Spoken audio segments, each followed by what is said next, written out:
Chaque 14 juin, la communauté internationale célèbre la journée mondiale du donneur de sang. Pour l'occasion, le réseau national des associations intervenant dans le domaine de la santé a marqué le coup en organisant une collecte de sang à la RTB et vous le verrez, c'est des agents tout heureux de contribuer à sauver des vies.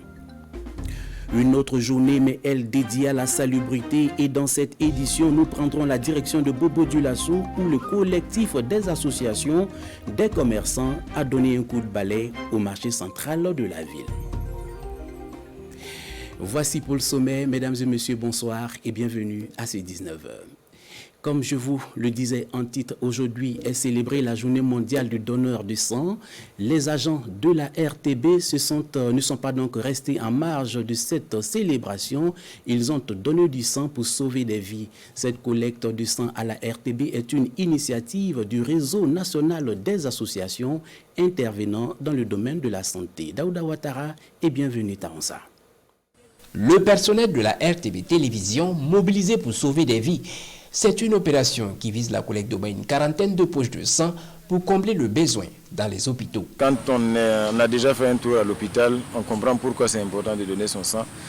Si ça permet de sauver une vie, je pense que on aura fait vraiment une œuvre utile, quoi. Et donc, on est content aujourd'hui d'avoir cette opportunité de donner notre sang ici au niveau de la télévision du Burkina. C'est aussi ma contribution, quoi, si ça peut aider aussi pour papa. Oui. C'est vrai que je donne mon sang à la ronde, mais quand j'ai l'opportunité de donner, je donne parce qu'il y a un patient quelque part qui souffre, qui a besoin du sang pour être sauvé. Ce don de sang, qui répond à un cri de cœur du Centre national de transfusion sanguine, est une initiative du RENETS, le réseau national intervenant dans le domaine de la santé.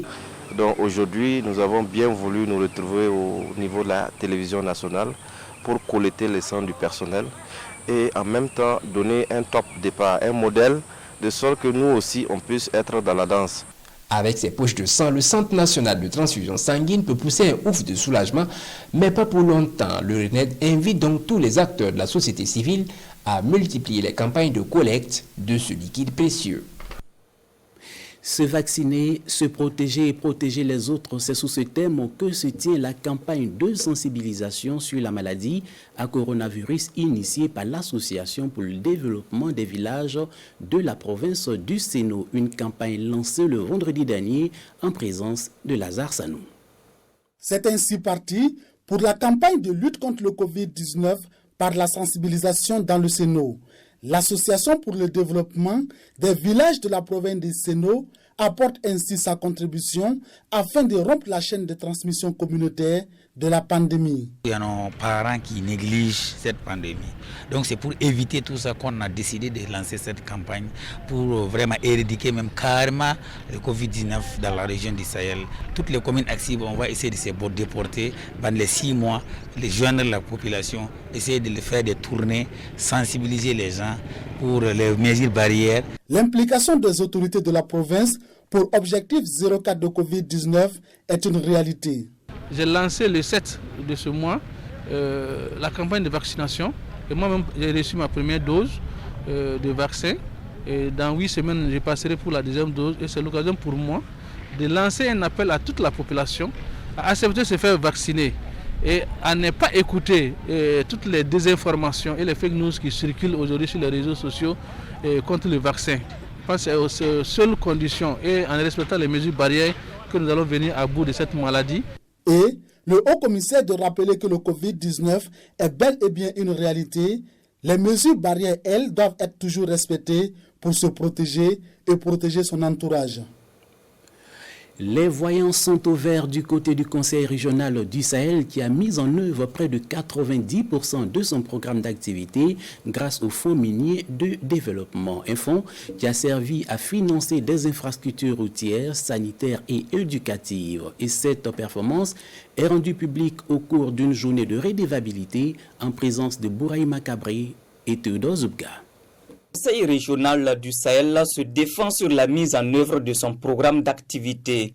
De septembre 2019 à mai 2021, il a entrepris avec l'appui de ses partenaires plusieurs chantiers de développement dont l'aménagement de pistes rurales, l'acquisition d'ambulances et de matériels médicaux au profit des districts sanitaires de la région, la réalisation d'infrastructures éducatives et l'autonomisation des femmes et des jeunes. Pratiquement tous les domaines ont été touchés et le taux global des prévisions a été réalisé à plus de 88%. Donc c'est pour dire quand même que malgré la situation difficile, on a pu se défendre. Une satisfaction que partagent certains citoyens. En général, vraiment, j'apprécie parce qu'ils n'ont rien oublié. Ils n'ont pas oublié les femmes, ils n'ont pas oublié les jeunes. Et vraiment, dans la commune, je vois qu'un peu partout, ils ont pu réaliser quelque chose. Le Conseil régional du Sahel a vraiment réussi à faire beaucoup de réalisations. Et le Conseil régional doit prendre ses fonds, les fonds miniers là, pour les réinvestir dans des activités, dans des réalisations en fait porteuses. Le fonds minier représente près de 80% du budget d'investissement du Conseil régional.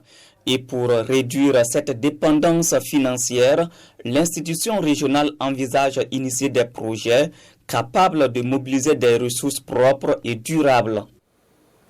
Le contenu de la loi 048 des droits d'auteur partagé avec les acteurs du domaine le 11 juin dernier à Bobo-Dioulasso. Objectif, inciter les acteurs à s'impliquer davantage dans la collecte des droits d'auteur pour dynamiser le secteur de l'art et de la culture. Plus de détails avec Lamine Karantao, Sriki Milogo et Ismaël Saturnin Paris.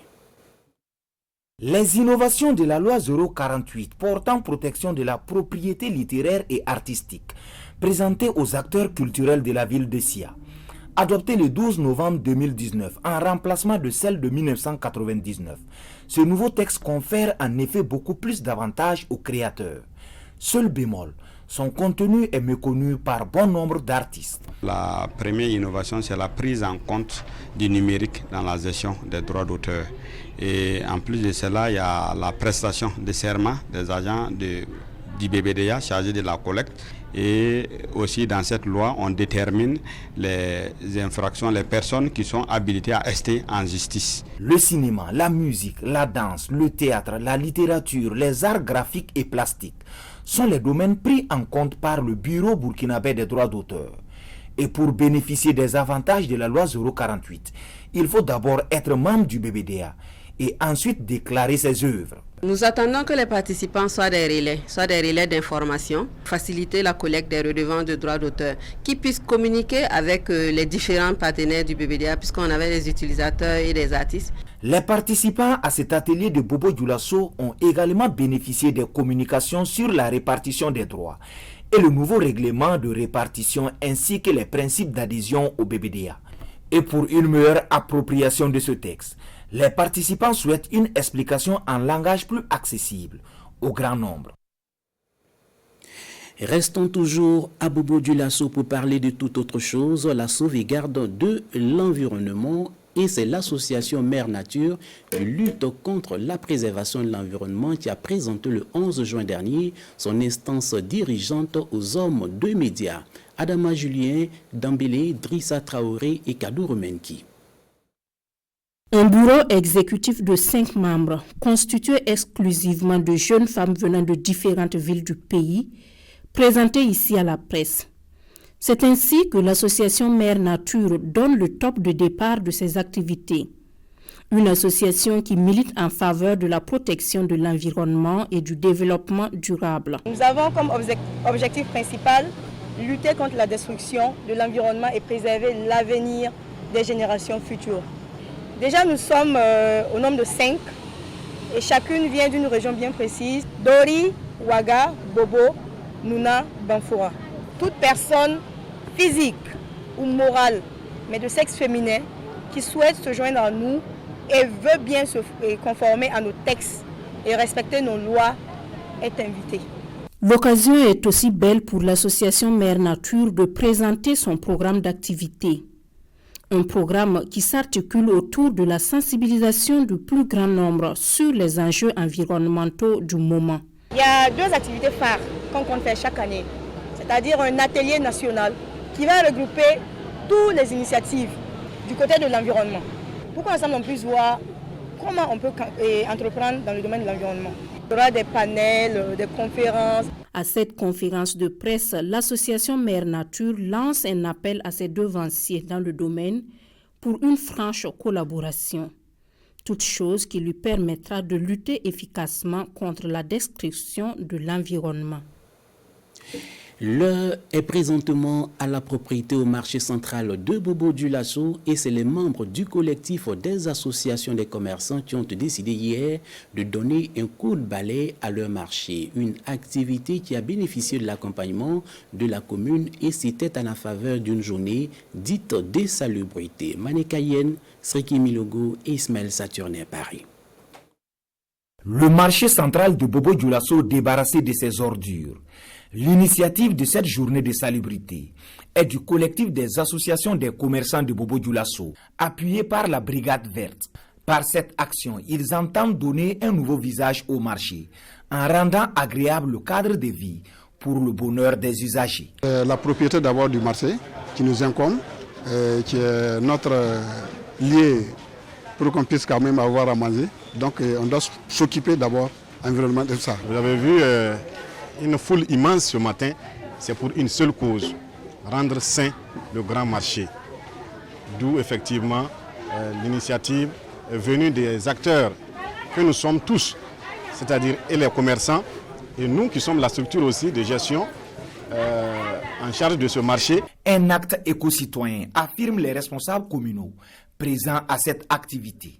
Des responsables qui saisissent l'occasion pour sensibiliser les occupants des lieux sur la nécessité de faire de la propriété de leur cadre de travail une priorité. Ce lieu-là doit pouvoir refléter le bonheur de la ville.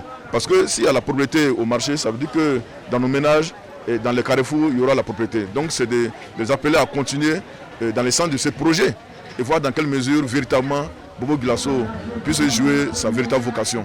Cette journée de salubrité au marché central de Bobo-Dioulasso est à sa 3e édition. Les organisateurs souhaitent la poursuivre à chaque fois que besoin se fera sentir. Voilà, on s'arrête ici pour cette édition. Bien merci à tous de l'avoir suivi. On se retrouve demain même heure. Bonsoir.